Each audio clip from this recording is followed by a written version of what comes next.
سبهافت هونكم مسنا إثيوبيا إنتليجنس تسرح لهم هاي زي فلتو جود يلن حزي إكلا خلوكم خليه بزيان كوصاكم خليه كتقرمو دخون تخوني لكن نحز حالفا سبهافت تግራይ ኮይኖም ፖለቲከኛታት ትግራይ ኮይኖም ኣብ ቀረባ እዋን ናብ ስልጣን ዝወፁውን ተይተረፈ ምስና ኢትዮጵያ ኢንተለጀንስ ሓቢሮም ዝሰርሑ ኣለዉ ቤተ ክህነት ኮይኖም መስቀል ሒዞም ሃሌሉያ እንዳሓደሩ ምስና ኢትዮጵያ ቤተ ክህነት ዝሰርሑ ኣለዉ ናይ ባዕልና ሕማቃት ሰብ ስልጣን እውን ኣለዉ ንኣብነት እከለ ይብለኩምን ግን ንኣብነት ኣውሰሙን እዚዩ ሰለስተ ዝኾኑ ሰብ ሃፍቲ أنا كواز فلتم كمو سلسة زخونو سبع سلطان أنا زفلتم نسلت أنا سكت الدرادرو نازا سلطان زياد رحوت سنامبر ناي تقراي نجر أنا قدفوه ناتي كم دي أزبلت تكال كي تنقولين بر ناي تقراي قداي باي قدفوه كم زي بحال عبيمو تاي بال نتمنس قبروريو اقر خلو اي بال تقراي كوم زخما يزبله خمسه حز زرداء زلخ عين الترداء سب انت زوص نسخم اسر بيت نير موداتا ግን ጽቡቕነቱ ሕዝ ደደቢት ኣላ ኣብ ናይ ደደቢት ኣርካይቭ ክትጸንሑ ኢኹም ንዝምልከተ ኣካል ጥዑይ ንዝኾነ እምበርኳ ወላፍቲ ላዕሊ ኮይኖም ተሰቂሎም ዝንየውን ናይ ባዕሎም ስልጣን ጥራሕ ዝሓስቡ ስለ ዝኾኑ ዝእመነ ይኮኑ ነቶም ብቕንዕና ህዝቦም ዘገልግሉ ግን ክንህቦም ኢና ኣብ ትግራይ ኮይኖም ሰብ ስልጣን ትግራይ ኮይኖም ሰብ ሃፍቲ ትግራይ ኮይኖም ውሕዳት ዋላ እንትኾኑ ምስ ኢትዮጵያ ሰርሑን እዩ ንፈልጠኩም ኢና ክብለኩም ደልየ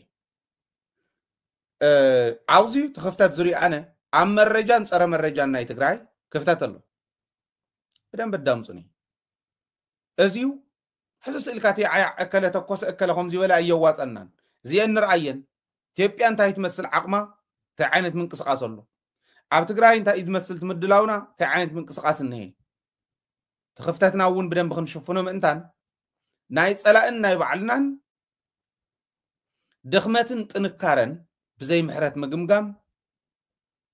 ንዓወትና ፍርቅ መንገዲ ታይት ድኽመትና ናና ሕዚ ተዓብይ ድኽመት ናይ መረጃን ፀረ መረጃን እዩ ዝብል እምነት ኣለና ንምንታይ እዮም ደኺሞም ሕዚ መረጃና ኾነ ፀረ መረጃና ዓቕሚ ስለዘየለ ይኮነ ጌታቸው ሰፋብ ዘለዎ ዓዲ ኮይና ነበርኒ ስልጣን በቃ ንስኻ ኢኻ ከምዚ ተዋሂሉ ስልጣን ክወሃቦ ይጽበ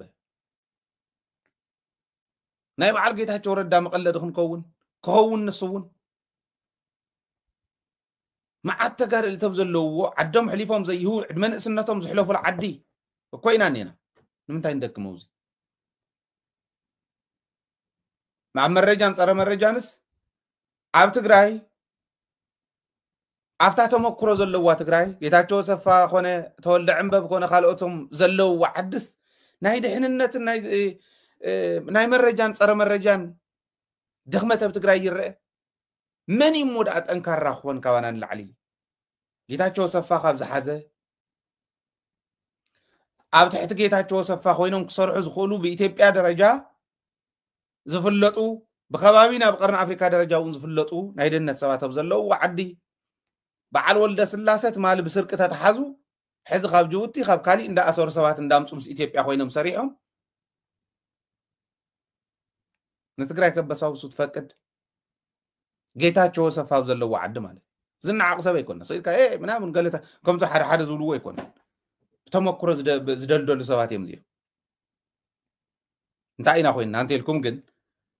መረጃን ፀረ መረጃን ናይ ግለሰባት መረጃን ፀረ መረጃን ናብ ምዃን ንኸደለን ካልቸር ንገብሮም ዘለና ብጣዕሚ ሓደገኛ ዝኾኑ ትግራይ ከጥፍኡ ዝኽእሉ ነገራት እንታይ ይመስለኩም ሓደ ግለኝነት እዩ ሰልፊሽ ምዃን ንባዕልኻ ምሕሳብ ንኣብነት ናይ ወዲ ወረደ ውሰዱ ወዲ ወረደስ እንዳሰሓቐ ትግራይ እንዳሞተት ትግራይ ማለት ትህፃን እዩ ትዝብእ ዝበልዑ ዘሎ ትግራይ ማለት ታደያ ታትልምን ዘላ تግራي ማለት ተመዛበልቲኦም መረበቶም ተሓዲጎም ገዝኦም ተሓዲጎም ንብረቶም ተሓዲጎም ንትግራይ ጥራሕት የኮነስ ንኢትዮጵያ እውን ዓንዲ ኮይኖም ዘገልግሉ ዝነበሩ ጀጋኑ ተመዛቢሎም ሳቆይሎ እዚኦም እዮም ትግራይ ማለት እኮ ንሕና ኢና እኮ ትግራይ ማለት ኣብዛ ግዜ እዚኣ ኮንካስ እትስሕቀሉ ትሽርሓሉ እዩ ጻድቃን ብዝሓለፈ ዝሕለፎ ዝገበሩ ምስ ስራ ተማረ ዝገበሩ ቃለ ምልልስ ትናይ ስልክ ዝርርብ ኣብኡ ሓለፍቲ ኣለዉ ዓበይቲ ሓለፍቲ ወርቅሲ ሰዲዶም እዮም ናታቶም ወርቂ ከዓሪ ክወስድ ከውፅእ ስለተረኸበ ይወዱ ቢተው ተኣሲሩ ይብል ጻድቃን ባዕሉ ጻድቃን ዝብሉ በዓል መን እዮም ንሶም ግዜ ይውፃልና ሕዝማ መኸተ ስለ ዘለና ኢልና ናብ ካሊእ ጣጣ ኸይና ኣቱ ሒዝናዮ ኣለና ናይ ግለሰባት መረጃን ፀረ መረጃን ስለ ዝኾንኩም እዩ ትግራይ ማንም ጀልፋፍ ዝቕልደሉ ዓዲ ኮይኑ ድሕነት ናብ ክንዲ ክጠናኸር ናይ ግሎም በቃ صباحን ጎስ በበይ ገረ ኣነ ናይ ድሕነት ሰብ ስለ ዝኾንኩ ኣነ ናይ ከምዚ ስለ ዝኾንኩ በበይ ገረ ከምዚ ለተሽለኽልኮ እዚ ኣይረክብ ዝብል እምበር ንህዝቢ ትግራይ ኣጋጣሚ ተጠቂመ ዘለኒ ተመክሮ ተጠቂመ ህዝበይ ንቅድሚት ከሳገር ዝብል ሕልና ዘለኩም ተትኾኑ እኹል ዝኾነ ዓቅሚ ኣለና እኹል ዝኾነ ዓቅሚ ኣለና እዚ ብጣዕሚ ዘጉየና መሪሩ እኳ ከምዚ ጉሂና መሪሩና እውን ክላ በቃ ኢልካ ገዲፍካ እንተኸይድካ ቧ ዘከለ ኣመንጎ ገዲፍዎ ዝኸደ ቃልሲ ዝዳእ ተቃላሲል ይብለካ ኣማሪርካ ንክትወፅእ ንክትለቅቕ ገይሩ ከብቅዕ ከሎ ንስኻ ገዲፍካ ዝኸድካ ይገብረካ ህዝቢ ኣብዚ ሕዚ ንብሎ ዘለና ክስለፍ እየ ዝደሊ ኣነ እንታይ እየን ተንፀገም ኣብ ወረዳ ይሃሉ ጣብያ ይሃሉ ዞባ ይሃሉ ክልል ይሃሉ ኩሉ ከመይ ገረ ክጉምጥጥ ስለ ዝኾነ ተኸይዱ ክጉምጥጥ ኢኹም ትረኽብዎ ዘለኹም ዝኾነ ይኹን ሰብ ተቐይሩ እንተኣትዩስ ናብ ከምዚ ኣያቱ ናይ ባዕሉ ሓፁር ይሓፅ ሕዚ ሪሰንትሊ ዝተመደቡ ሰባት ረኣይዎ እንታይ ይገብሩ ከም ዘለዉ ንዕዘቦም ኣለና ኣብ ቀረባ ተመደቡ ናታቶም ሰባት ንዕኦም ዝቐርብዎም ሰባት ምስኦም ዝሰርሑ ዝነበሩ ሰባት ብሞያ እኳስ ዘይምልከቶም ሰባት ይእትዉ ምኽትሎም ይገብሩ ናብ ዘለውዎ ቢሮ ይእትዉ ናይ ዘረፋ ቢሮ ብደንብ ጌርና ኢንቨስቲጌት ክንገብሮ እዩ እንታይ እዩ ዝበለን ጌታቸው እንዳ ኣኽለማይ ዝበሃላ ቦታታት ኣለዋ ስልጣናት ኣለዋ ንዕአን እመኑኒ ጉድ ክነውፅእ ኢና ጀሚርናዮ እውን ኢና ብድምፂ ስኢሉ ከይመስለኩም ብድምፂ ጀሚርናዮ ኢና ጉድ ክነውፅእ ኢና እንታይ ዝገብር መረጃ እንታይ ዝገብር ፀረ መረጃ እንተኢልኩሞ ከፍ ኢሎም ናይ ባዕሎም ስራሕ ይሰርሑ ኣለዉ ከመኣ ስለ ዝኾንኩም እንተዘይኮይኑ ዓቕሚ ስለ ዝሰኣና ኣይኮነን ትማሊ ኣትዮም ሎሚ ምስ መን ምስ ወዲ ወረደ ስለ ተዘራረበስ ተዘራሪቡ ተኣማሚኑ ስለ ዝመደበ ፅዋሕ ንግሆ ንመን ይመፀንን ኢሉ ዝሓስብ እንተኮይኑ ኣይጠራጠር ኣብ ክሪቲካል ግዜ እተን ወሰንቲ ዝኾና መረዳእታ ክነውፀን ኢና ወይ ዓርዩኹም ህዝብኹም ምርሑ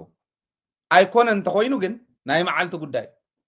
ኣነ እንደም ተኸኽ ዝብለሉ ኩነታት የብለይን ሕዚ እስካዕ ሕዚ ጨጎራይ ዘቃፀልኩ ይኣኽለኒ ድሕሪ ሕዚ ንሶም ተኸኽ ይበልሉ መዓልቲ ደትፅበ እታ መዓልቲ ምስ መፀት ተውፃሉ ንየን ድዒ ስለ ማሕበራዊ ሚድያ ከንሸራሽሮን ጉዳጉድ ክርአ እንታይ ተዋረድኩም ናብ መስመርኩም ናብ ህዝባውነትኩም ተመለሱ ባህሊ እየ እምብልና እንተኢሎም ግን ፅባሕ ንሪእክን ሸውዓተ ዝእግርኽን እዩ ሸውዓተ እግርን ለኒ ተደላደልኩ ኢልካ እንተ ኣሚንካ ወዲ ወረደ እንተውፅዩካ ሽዑ ክንሪኦ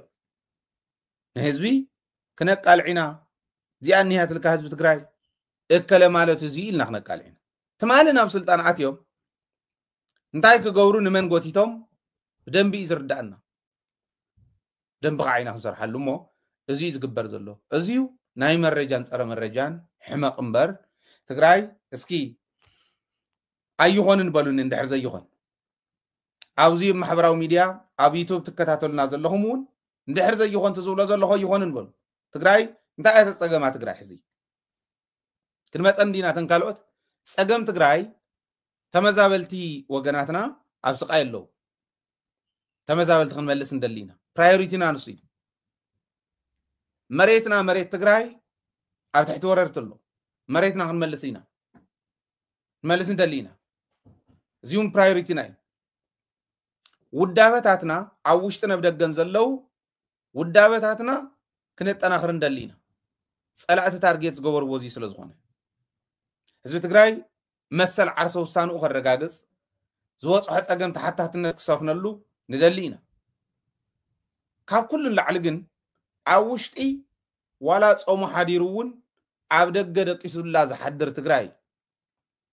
سلام زخونه تقراي ندلينا زين ندي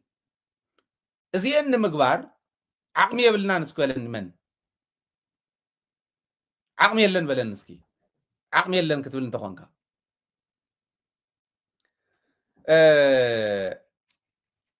كلن ودبات رايون تن ودبات وان علامة ان حوحات ناي مورادن طرحن برهس تقراي ناي متقامن ناي زي متقامن قداي يكون حوحات وريدا سلطان بويغري حزي كفيلم تأجلوا مفتي تخجرهم بقى تنتنو تسمعوهم كلهم زم حدش حزز مص يكونوا تمصنحوا كالي نجار يبلهم تقرايس بوزي غيرانا وزي خطوت صيانا وزخنو صان خلينا زي صبقت نيرا زي اغن حماق بزي اغرنا خن كدينا يبلخان تايدا ونجل كاب صلاتنا ونحديقوم ناب حوحات ونجل كاب صلاتنا ونحديقوم ناب سراوي تقراي ناب تكالات تقراي كم ددبيت زلا ازيهم سرحو تن عنتو يز قصركون مسرحي ابينادو قدابتاتنا متنخاري ابينادو سلامنا من رغاصي ابينادو تግራይ صماخ تحدر دم خالت مسلكم سكي عاوزي بتلفزيون تكتاتلنا زلهم اب يوتيوب تكتاتلنا زلهم اسكن حسابل سلام نمص سلام كتمص سلام زدل حزب يدليكا رندو صايل كايو كله زحدر حزب يدليكا يبلنا اندينا نترندي زوصه دغاف كونه زخلص تحايل يدليكا يبلنا اندينا يبلنا ግለሰባት ይደልይዎን ሰላም ንምንታይ ጅቦኦም ኩመሉ ከለው ዘይጅቦኦምን ከሽዖኦምን ምሕሳብ የብሎምን ካሊ ተወን ሕማም ዝያ ከምዚ ዝበለ ሕማም ከዓተላባዳይ ስለዝኾነ ተመሓላላፋይ ስለዝኾነ ብስሩውን እትለምዶ ስለዝኾነ የለማምዱኻሞ ክልተ ሰብ እንተሞይቶም አይ ለማዓንት ስዳሓኒ ክልተ ሰብ የሞይቶም ትብል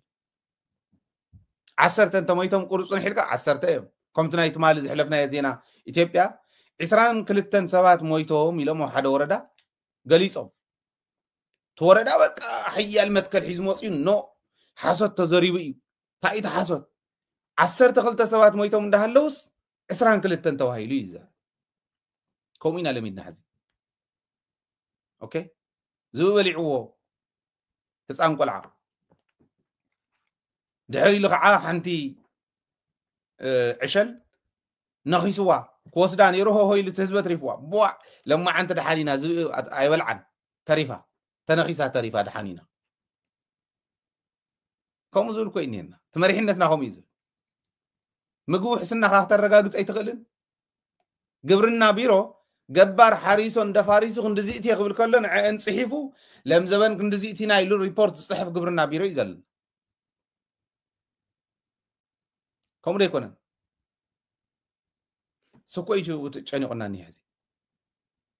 حقي فتحي رتعي رقاقص كتبل كلها طبقه كلها حزي يخبها كله مس من دانيا يفالط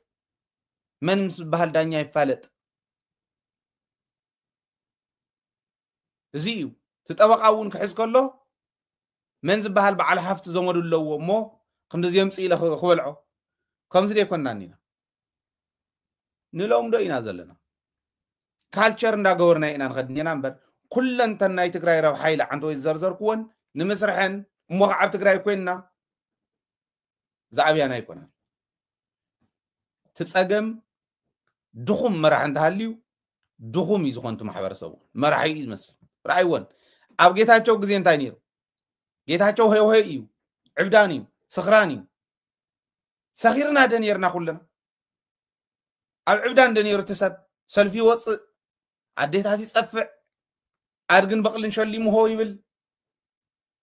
سلفي وص بك أنا بسلف وص يو بعل برهاني يجرحوه مسوعتنا تكنكفلينا يبلوه كم دنيرو ጌታቸው ሆይ ስለዝኾነ ሰኽራም ስለዝኾነ መራሒ ይዝመስል ኣብ ደብረ ጽዮን ግዜ ኣየኾናይና ደነር ጭብጨባ በቃ ፈሽኽታ በወደ ፈሽኽታ ካሊ ስታይ ዘይብላ ከማ ነርና ሕዝኸ ተሰብ ስቕ ደይሉ ስቕ ዝበለ ዝደቀሰ መራሒ ዘለካ ይብሎካ ይስሕቅ أنا خميس بلا حلنا خمزلو أنا وزي سقايك موتي للغ نبعلي يسحق تمسب نحنا كو حلنا أنا بقى تأثير له حلنا أنا يقود له هزمنا تود أنا بلا لنا تسمت زلو حجوني رأينا تفعل لايك أسنا لنا اللوم دزلنا موت ندهت لما مدنا نغير كم زلنا نرئ لنا يسحق بك كيدوم ريفان يقرص ريفان من تاي قرص ايكونن زبزلو تبطع مزغرم كنغورز غبانا ينغبرن زلنا اي زبزلو سلازي كنغورز غبانا يكونن نغبر زلنا كم محبرسب እንዳለ ሞድና የምንኸ ዘለና حمقات ነው ዝብል حفشاو وصل مرحي يزمسل ህዝብ ክንብል ከለና ውን ጽልኩም ካብ ባዕልና ራእይውን ካብ ባዕልና ራእይውን ኣብዘን ናይ ቀረባ እዋን ኣብ ናይ ጌታቸውና ይወድ ወረደን ግዜ ሓደኢት ማሕበረሰብ ካሊእኮ ፈላላይ ይውል ሕዚ ስቕ ዝበለይ ስቕ በቃ ወላ ትዕብዳን ቦቲን ዝነበረ ጌታቸው እዋን የለን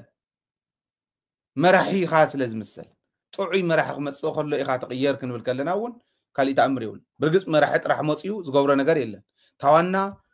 እቱ ብሔራዊ ኢንተረስትና ፈሊና ዕላምኡ ፖሊስ ዘቃለስ መራሒ እንተመጽኡ ዝብል ንውሰድሞ እዚ ቱናተይ ኮንሰርን ግን ኣብ መረጃን ጸረ መረጃን ዘሎ ክፍተት ከየብላዕና ስጋኣት ኣለና እዚ ብደንብ ክትሪኡ ወቅት ኩለለኩም ዝብል ንውሰድ ኢትዮጵያ ኣብዚ ሕዚ እዋን ኮይና ናፈረሰት ኣብ ዘላትሉ እዋን ማለት እዩ ባዕሎም ዝብሉ ኣነ ይኮንኩን ዝብሉ ኢትዮጵያ ትፈርሰላ ይብሉ ካሎ ኢትዮጵያ ሕዚ ከምቲ ናይ ቀደመ ይኾንን ካሊእ ባህሉ ኦሮሞ እንተዘይመሪሕዋ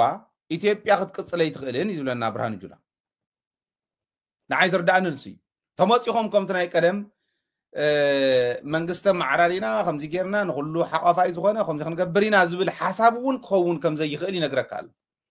بعلو برهان زوله يزارب زلو زي امون رايا ነገር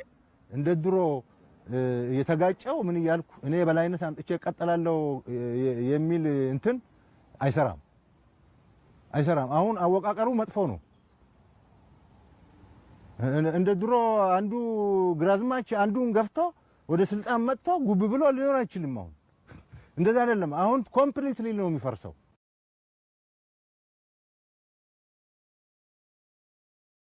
ታገር ጠቅላላ ያፈርስ አነውንኩም ይዝብ ለምንታይ መስለኩም በዓል ብርሃኑ በዓል አብይ አህመድ ኮሙ ገይሮም ስለዛሃነጽዋ ይኮነ ንስዝ ብልና ዘሎ ሕዚ መጽኹም በኦሮሞሽም ዝሽቀጥ ዘለ ሰብአይ ከተውርድዎን ተመክርኩም ወይለየኹም ሀገር ክትፈርስ ያ الكفراري خان غالي ሀገር ከይትፈርሰና ሀገር ከየፍርሱልና ንዕወል ንቅጠምስ ዚኦም ንምባል ትዕላሙን እሲ አነ ከዓዝርድኦ ኢትዮጵያ ቦት ሕዚ ዝኸደ ዘሎ አብይ አህመድ እንተቀጽላ ኮምፕሊትሊ ክትፈርስ ያ በቀረባ መሰል ዓርሰ ውሳኑ ዘረጋገጸ ብሔረሰብ መሰሉ ተሐዲጉና ተሸወደ ነነውሕ ግዜ ይጸንሕ እዚ ብርግጸኝነት ምዝራብ ይካል እና ሆነ ዝመጸና ራዕና ዝመጸናውን ስለዝኾነ ብምትላል ብሽንገላ ብናይ አብይ አህመድ ሓሶት መጽያላ እስከ ሕዚ ሕዙን ይሕሱ እንዲ ዘሎ ነትሰብ ዘታልሎማ በቃ ጽዋሕ ሓልፈልና እዩ ነዳድ ነውጸለና ሳተላይት አውንጭፍና ኣለና ከሳተላይት ና አግሪካልቸርና ምዝማን ግዛዕና ኾምዚዩ ኾምዚዶ ኾምዚዩ ዘይተባህለ ነገር ይነበረ ነፍት ግዜ ንሱ ናበይ ከደት طفيادو تنداد استباهل خناوي كده وزغونه تقعقع قميطو زعمليكو يو افتقدمي غيرو مغلص هيو نيرو حزي تبو إنا خنقبر بجوتي نجوتي سكع جوت نبصحو خا وبو غيرنا ندادي نوصا خنسغر زي تاريفنا يلو أبيلو ناي مدابريا فابريكا كنتكلينا يلو أبيلو زنامنا زنبلنا عاوزيو سمين شواب قجام زنبنا أيو زرعهمو نحنا زنبنا أيو تفطراوي كونن أبيل نمتاي دا إثيوبيا بدرق خوينا ني هذه تزنب تأمراتيو يتوهله ነገር የለም ወደብ ተረኺቡ ተዋሂሉ ናይ በረራ በርበራ ናይ በርበራ ወደብ ረኺምና ኣለና ተዋሂሉ እንኳዕ ደስ በለኩም ኢትዮጵያውያን ተዋሂሉ በናሽናል ቴሌቪዥን አቤሎ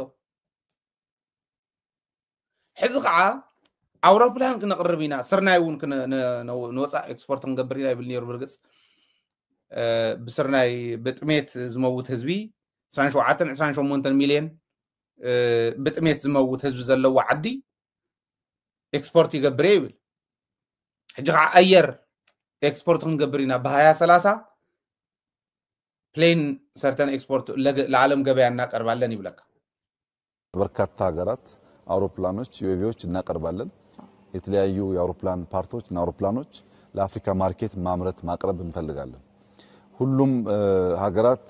ምርምርና ስርጸት ሲጀምሩ ማምረት ሲጀምሩ ታሳቢ የሚያደርጉት እኛ ነው አፍሪካውያንን የአፍሪካ ማርኬት ታሳቢ አድርገው ነው የሚያመርቱት ብዙዎቹ እንደምናቀው አሁን ኢትዮጵያ ያንን የመወዳደር ፍላጎት ስላላት ወደዛ ገበያ ትገባለች ምንም ጥርጥር የለውም በ2030 ለበርካታ ሀገራት አውሮፕላኖች ዩኤቪዎች እናቀርባለን ከምዘለ ጉዲ ገጥምዋን ይተዓዲ ታይተውና ንሕና ማለት ተዓድኹም ናበለትና ተሸወደት ቁልቁል ትኺድ ቁልቁለት ክትወርድ ትኽእል እያ ቁልቁለት ዲያ ትወርድ ዘላ ይኣምኑሉ ድዮም ይኣምኑሉን ምርኣይ እውን ይከኣል እዩ ንሕና ንሪኢ ኣለና ትበዓይንና ንሪኦ ኣሎ ነቲ ህዝቢ ከመይ ገይሮም እዮም ሸዊዶም ኣፍታ ዝኔውላ ስልጣን ከምዙ ብድሕረይ ደንዴረ ይውቀላ ዝበለት ኣድጊ ብድሕረይ ደንዴረ ይውቀላ ዝዓይነቱ ኣካይዳ ኣፍታ ዝኔውዋ ስልጣን ኮይኖም ክቕፅሉ እንታይ እዮም ዝሰርሑ ዘለዉ ዝብል ንኹልና ይርዳእና እዩ ነገር ግን ቦታ ሓደ ገጽ ብሪፖርት ደረጃ ማለት ተወሰና ናይ ኢኮኖሚ ትካላት ናይ ኢትዮጵያ ጂዲፒ ምግማት ኣብ ዘይከኣለሉ ደረጃ በፂሑ እዩ ኢለን ውድቀቶም ክነግሮም ከለዋ ኣብነት ዶክተር ፍጹም ኣሰፋ ትበሃል ሰበይቲ ናይ ፕላንን ልምዓትን ሚኒስትር እያ ዘቕረበቶ ጥቕሉል ዕብየት ናይታ ዓዲ ዓመታዊ ናይ 2017 ጂዲፒ ማለት እዩ 9.2 ዓቢና ኢና ትብል ب9.2% ዕብየት መስጊብና ትብል ኢትዮጵያስ እንዴት ሆኖ ነው ኢትዮጵያ በ10 ምናምን የምታድገው ቡልቻ ከም ዘብለካ እዩ ፍትሽዑ ስኳ ተዓብን ሪኣ ነርና ብዓይንኻ ትሪኦ ነገር እውን እዩ بعينها تريو عنوات ورقات انها لوبزي 9.2% عبينا نزيون تتنتنا يا بدنبي ناي ابناي 100 معلت قمقام ناي 2018 يوم ازي قريبومو قبرنا 7.3% يعبيو 2017 اندستري 13% በቃ ኢንዱስትሪ በኢንዱስትሪ ገረማ ኢትዮጵያ 13% ዓብዩ